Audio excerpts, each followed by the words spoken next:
નમસ્કાર to the point કાર્યક્રમમાં હું ધ્વનિ આપનું સ્વાગત કરું છું।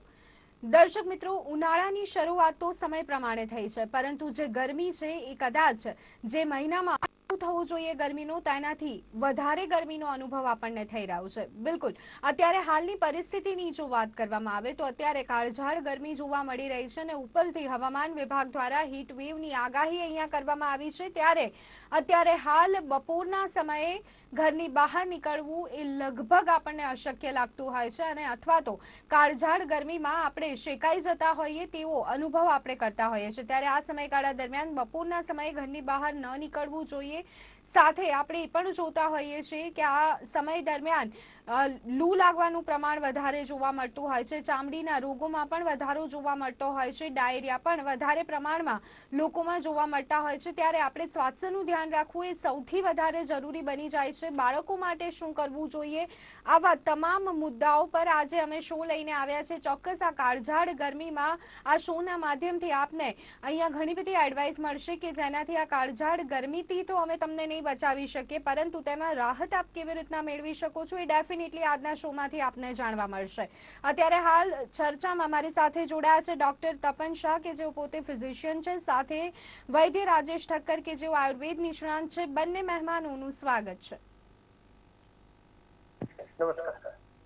ડોક્ટર તપન, સૌથી પહેલા આપની પાસે આવવા માંગીશું। આજે ગરમી અત્યારે હાલ પડી રહી છે, વાતાવરણમાં આજે અચાનક બદલાવ જોવા મળ્યો। શરૂઆતના ધોરણમાં આપણે જોયું કે ડબલ સિઝન અને ત્યાર પછી એકાએક હવે કાળઝાળ ગરમી।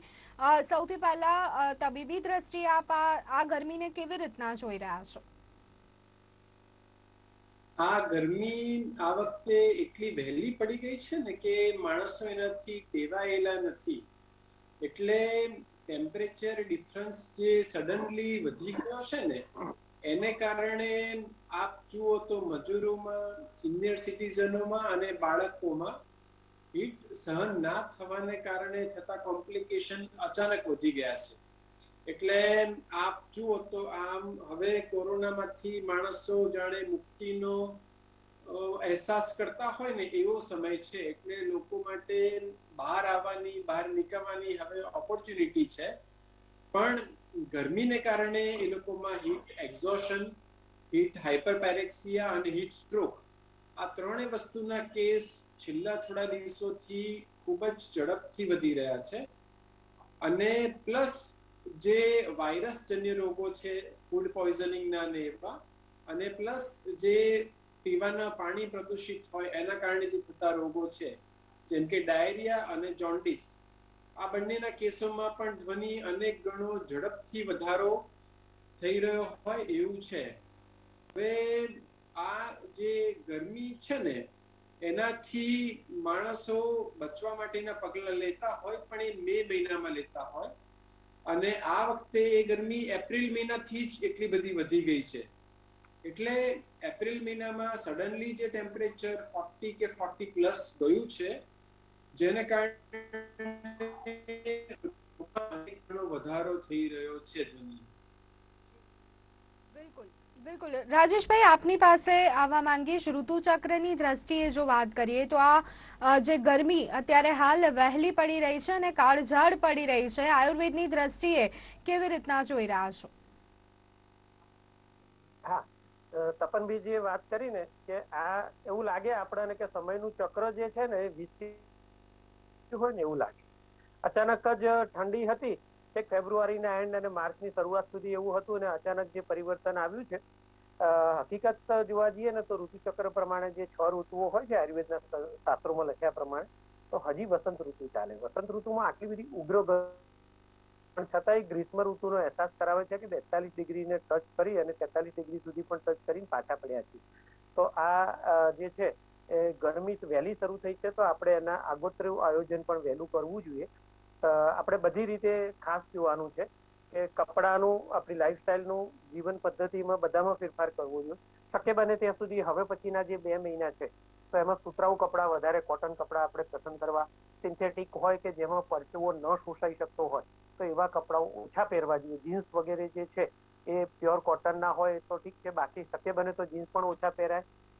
મહત્વની વસ્તુ એક આ કપડાની બાબતમાં થયું છે, ખુલ્લા હોવા જોઈએ એ પણ એક ધ્યાન રાખવાનું છે થોડા। કે જેથી કરીને અંદર શરીરને જે હવાનો અહેસાસ થવો જોઈએ તો એ પસીનો સુકાઈ શકે જલ્દીથી. અને શરીરને હાઇડ્રેટેડ રાખવાનું છે, શરીરને સતત પાણીથી તરબતર રાખવાનું છે. એટલે જેથી કરીને શું થાય કે ક્યારેય ડિહાઇડ્રેશનની શક્યતા ન રહે. શક્ય બને તો 12 થી 4 એ સમયગાળો એટલો ક્રુશિયલ હોય, ઉગ્ર ગરમી હોય, એટલે બહાર નીકળવાનું ટાળવું જોઈએ. કદાચ નીકળવાનું થાય તો પ્રી પ્લાનિંગ સાથે એવી રીતે ચાલો કે ભરપૂર પાણી પી લો. તમે કલાક 1.5-2 કલાક પહેલા તમે ભરપૂર પાણી પી લો તો તમારું બોડી હાઇડ્રેટેડ રહેશે, શરીરમાં પાણીનું જે છે જરૂરિયાત એ બરાબર જળવાયેલી રહેશે. કદાચ બહાર ફરો છો તો પસીનો થશે, બીજું કોઈ પણ કારણસર એ પાણીનો લોસ થાય તો વાંધો ન આવે. અને તડકામાં સતત રહેવાનું થાય તો માથા ઉપર કોઈ પણ રીતે ટોપી પહેરીને કે બીજી રીતે એને રક્ષા કરવી જોઈએ કે સીધો તાપ જે છે માથા ઉપર ન આવે, કેમ કે એનાથી હીટ સ્ટ્રોક થવાની જે તપનભાઈએ વાત કરી એ શક્યતાઓ વધી જતી હોય. સામાન્ય રીતે એવું કહેવાય કે જે એલર્ટ આપણે અત્યારે વાંચતા હોય ને તો હું એના બાબતે દર્શક મિત્રોને ખાસ કહીશ કે 3 એલર્ટ આપવામાં આવે છે. તો એનું સ્પષ્ટીકરણ પણ કરી લઈએ કે યલો એલર્ટ હોય છે, ઓરેન્જ એલર્ટ હોય અને રેડ એલર્ટ હોય. તો 41 ડિગ્રી સુધી કોઈ એલર્ટ આપવામાં નથી આવતું. 41 થી 43 ડિગ્રી સુધીમાં યલો એલર્ટ હોય છે. 43 થી 45 ડિગ્રી સુધી જે હોય એને ઓરેન્જ એલર્ટ કહેવામાં આવે છે. અને પછી જે છે 45 થી ઉપર જાય એટલે રેડ એલર્ટ આવી જાય કે પિત્તવાળા લોકો, અતિવૃદ્ધ હોય, પ્રસૂતા સ્ત્રી હોય અને ગર્ભિણી સ્ત્રી હોય તો એવા લોકો, અને સુકુમાર પ્રકૃતિ વાળા હોય તો એ લોકોએ બહાર નીકળવાનું સંપૂર્ણ રીતે 12 થી 4 ટાળી દેવું જોઈએ. કેમ કે શું હીટ સ્ટ્રોક થશે અને અચાનક ચક્કર આવીને પડી જવાની ની બધી શક્યતાઓ રહેતી હોય.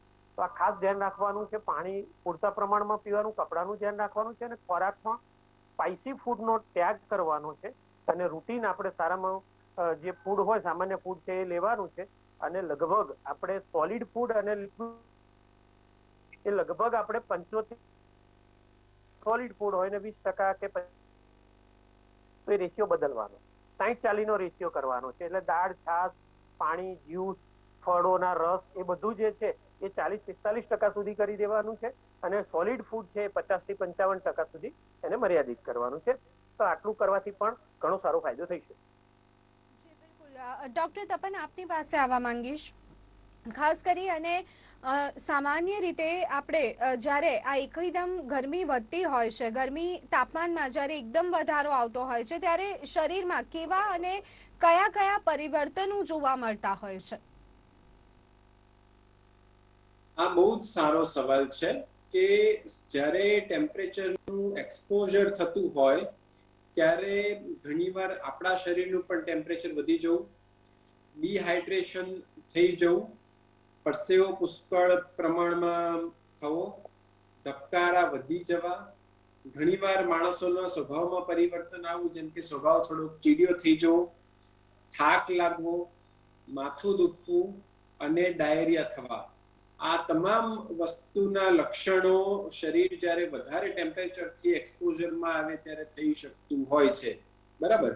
હવે ટેમ્પરેચરને લગતા આ તમામ સિમ્ટમ ત્યારે વધી જાય કે જ્યારે ટેમ્પરેચરનો ડિફરન્સ એકદમ સડન હોય. જેમ કે આજકાલ આપણે લોકો ઓફિસમાં હોઈએ, ટેમ્પરેચર 24-25 ડિગ્રી પર એસીમાં આપણે ચાલુ હોય અને કદાચ કોઈ કામે બહાર કે ફિલ્ડમાં જવાનું થાય ને ત્યારે ટેમ્પરેચર 41-42 હોય. એટલે અચાનક જ જો આ ટેમ્પરેચરનો ડિફરન્સ આવી જતો હોય તો આ બધા સિમ્ટમ ઝડપથી થઈ જાય અને શરીર એના માટે ટેવાયેલું ના હોય. એટલે ઈશ્વરે આપણા શરીરમાં ટેમ્પરેચરનું રેગ્યુલેશન કરવા માટે જે બ્રેઇનમાં સેન્ટર ગોઠવેલા છે હાઇપોથેલેમસમાં, એ અચાનક જો ટેમ્પરેચરમાં વેરિએશન આવે ને તો એને એટલા જલ્દી એડજસ્ટ ના થઈ શકે.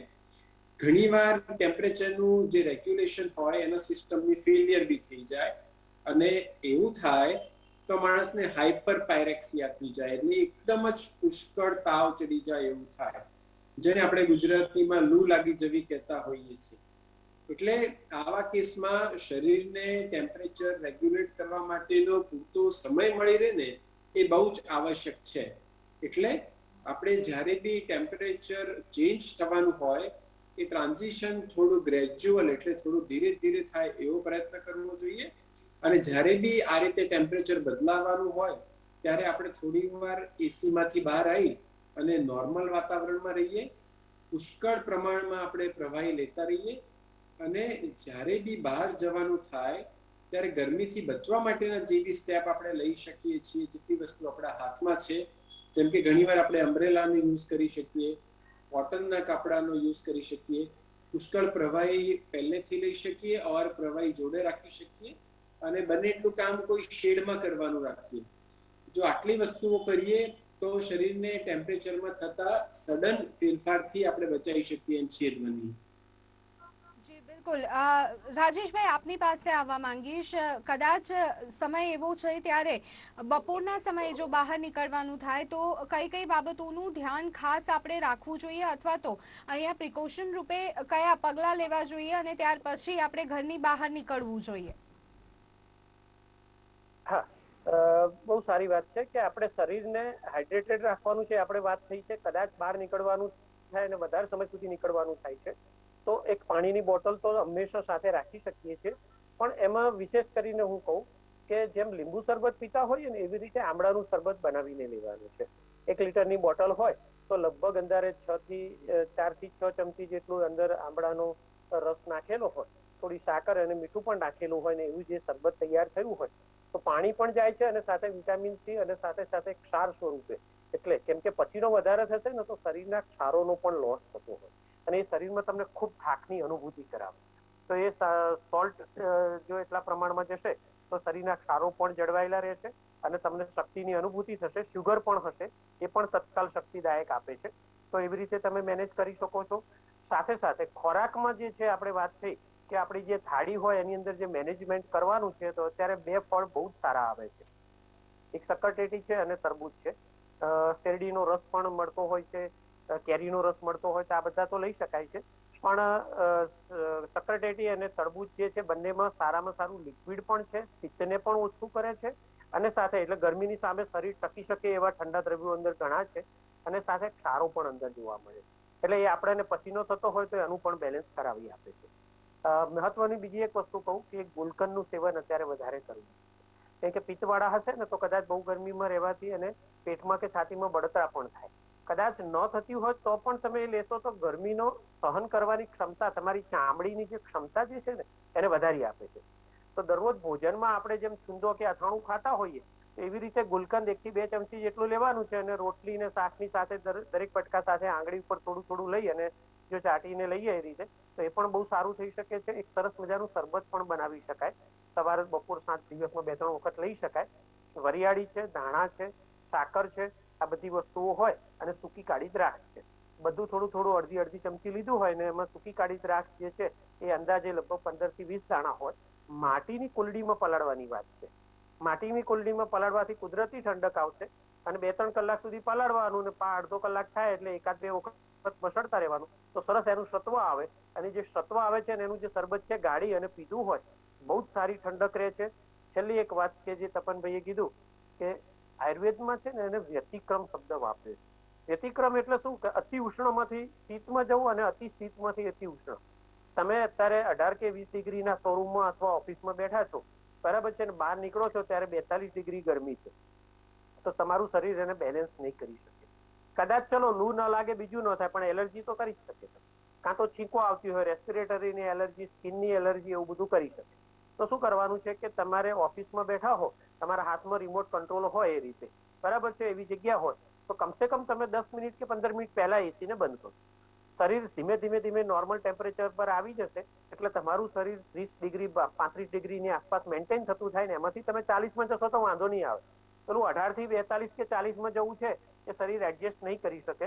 એટલે કોઈ પણ રીતે એ ધ્યાન રાખો અને અતિશય ગરમ વસ્તુ પીધા પછી ઠંડી નહીં, એ પણ ધ્યાન રાખવાનું. એટલે કે તમે એકદમ ફ્રીજનું પાણી પી અને તરત ચા કોફી ન પીવો, પછી થોડુંક ગેપ રાખો તો એ પણ એલર્જી જે છે એને રોકવાનું એક સારું મદદ મળી શકે. જી બિલકુલ. તપનભાઈ, અત્યારે હાલ પરિસ્થિતિ જે રીતે જોવા મળી રહી છે, ગરમીનું પ્રમાણ વધી રહ્યું છે, ત્યારે સ્કિન ડિસીઝમાં પણ વધારો જોવા મળતો હોય છે. સામાન્ય રીતે આ સમયગાળા દરમિયાન પરસેવાના કારણે અથવા તો અન્ય કારણોના લીધે ચામડીને લગતી કઈ કઈ તકલીફો થવાની શક્યતાઓ રહેતી હોય છે અને તેનો ઈલાજ અહીંયા શું હોઈ શકે? ચામડીને લગતા જે રોગો છે ને એમાં જે લોકોને પહેલેથી ચામડીની બીમારી હોય એમાં અચાનક જ વધારો થઈ જવો એ બહુ કોમન છે. બીજું સનબર્ન એટલે તડકો લાગવાને કારણે સ્કિનમાં જે નુકસાન થતું હોય એ થઈ જવાની હોય છે. અને ત્રીજું તડકાને કારણે ચામડીમાં નવા રોગો પેદા થવા. આ ત્રણેય પ્રકારની વસ્તુઓ સમરમાં પુષ્કળ પ્રમાણમાં આપણે જોતા હોઈએ છીએ. પહેલામાં પહેલું સનબર્ન ના થાય એના માટે સારામાં સારી ક્વોલિટીનું આપણે સનસ્ક્રીન, હવે એમાં જે SPF સનલાઇટ પ્રોટેક્શન ફેક્ટર એ 50 કે તેનાથી વધારે હોય એવું પ્રિફર કરવું. અને આપણા સમાજમાં કેવી માન્યતા છે કે લોકો બહાર જવાનું હોય એની 2 કે 5 મિનિટ પહેલા સનસ્ક્રીન લગાવીને તરત બહાર નીકળી જતા હોય. એ આઈડિયલ રસ્તો નથી. તમારે સનસ્ક્રીન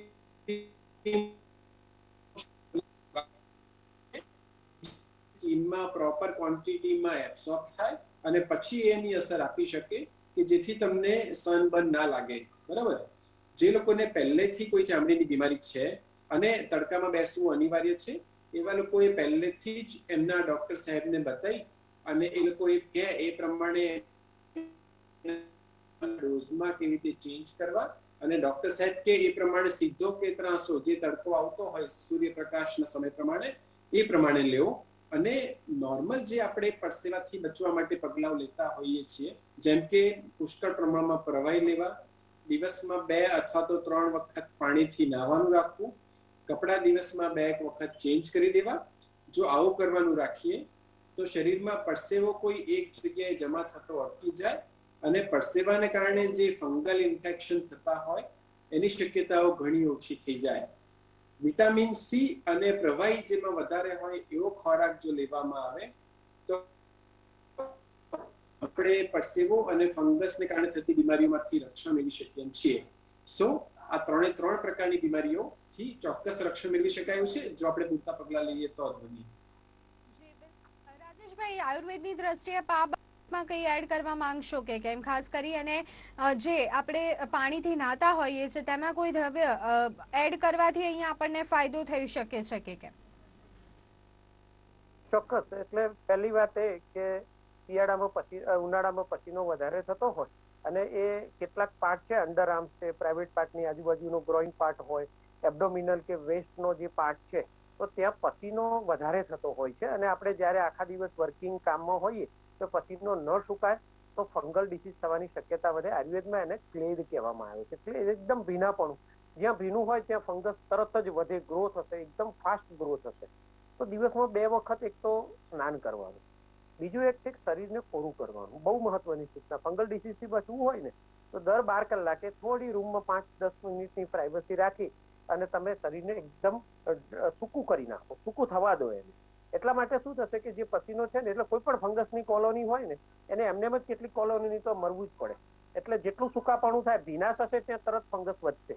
તો એ પણ એક થઈ શકે છે કે નવા ફંગલ તરત ના થવાના નવા રોગો હોય એનાથી આપણે બચી શકીએ છીએ. નાવાનું જે પાણીની વાત કરી છે તો એવી રીતે થઈ શકે કે ચંદન છે, ગુલાબ પત્તીનો પાવડર છે, કેસુડાનો પાવડર આવતો હોય અને મુલતાની મીઠી હોય અને ચણાનો લોટ પણ અંદર કે મસૂરનો લોટ પણ ઉમેરવો હોય તો ઉમેરી શકાય. આ બધા દ્રવ્યોમાંથી એક સરસ મજાનો પાવડર બનાવ્યો હોય અને એ પાવડરને લગભગ 3 થી 4 ચમચી જેટલું લઈ અને ગુલાબજળની સાથે અથવા સાદા પાણી સાથે પણ મિશ્ર કરી શકો. થોડું દૂધ નાખવું હોય તો દૂધની સાથે મિશ્ર કરો અને આખા શરીરે નાતી વખતે શરીર ભીનું કરી અને પેસ્ટ લગાડી લેવાની. જેમ સાબુથી રગડીએ છીએ શરીરને એવી રીતે રગડવાનું છે અને 1 મિનિટ રાખી અને પછી નાહી લેવાનું છે. તો એ પણ શરીરને બહુ સારું લાગશે અને સુપરફિશિયલી કોઈ પણ ઇન્ફેક્શન આવ્યું હશે તો એને પણ એ લીમડો વગેરે જતું હોય તો અને હળદર પણ અંદર થોડીક નાખેલી હોય તો એ એન્ટી બેક્ટેરિયલ અને એન્ટી ફંગલ તરીકે સારું કામ કરી શકે. સન ટેનિંગની એક વાત કરું કે સન ટેન મોટે ભાગે જે છે સન એકદમ કાળાશ પડતી જે તડકામાં જવાના કારણે અંદર આઈ સર્કલ થઈ જતા હોય અને ડાઘ થઈ જતા હોય, બળતરા પણ થતી હોય, એમાં એલોવેરા બહુ સારું કામ કરી શકે. એલોવેરાના બધા એના લોશન છે, એની ક્રીમ છે, એ બધું લગાડી શકો છો.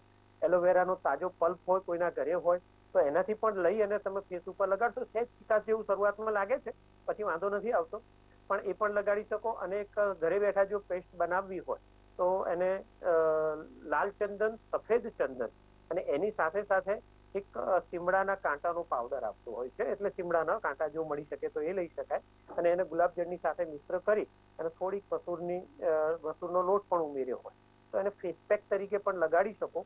અને તડકામાં જવાના કારણે જે ભાગમાં જે ડાઘ થયા હોય એની પર ઘાટો લેપ કરો, અડધો કલાક રાખી અને પછી ધોઈ નાખવાનો.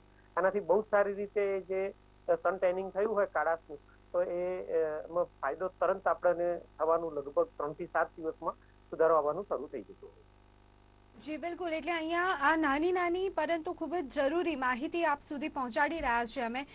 તપનભાઈ, અહીંયા આપની પાસે આવવા માંગીશ. અત્યારે આપણે જોતા હોઈએ છીએ કે જે લાઇફસ્ટાઇલ બિઝી થઈ ગઈ છે એમાં લોકો હવે ધીમે ધીમે કસરતનું મહત્વ પણ સમજી રહ્યા છે, જીમમાં જતા થયા છે. ત્યારે ખાસ કરી અને આ સમયગાળા દરમિયાન કસરત કેટલી કરવી જોઈએ, અથવા તો કસરત પહેલા અને પછી કોઈ મહત્વની ચીજ વસ્તુ અથવા તો દ્રવ્યો લેવા જોઈએ કે કેમ? કસરત કરવી છે ને એ દરેક જણની લાઈફસ્ટાઈલ માટે આજકાલ ઇમ્પોર્ટન્ટ ભાગ બની ગયો છે. કસરત કરવાથી ચોક્કસ આપણું શરીર સ્ફૂર્તિલું રહે, મન આપણું શાંત રહે, ખોટા વિચારો ના આવે, આયુષ્ય લાંબુ થાય, ડાયાબિટીસ, બ્લડ પ્રેશર, કોલેસ્ટ્રોલ બધું કંટ્રોલમાં આવે. એટલે કસરત કરવી એ ચોક્કસ એડવાઇઝેબલ છે. આ સિઝનમાં કસરત કરવામાં ખાસ કરીને જે આઉટડોર કસરત કરતા હોય છે તે લોકોમાં ડિહાઇડ્રેશન થઈ જવાના બહુ ચાન્સીસ હોય.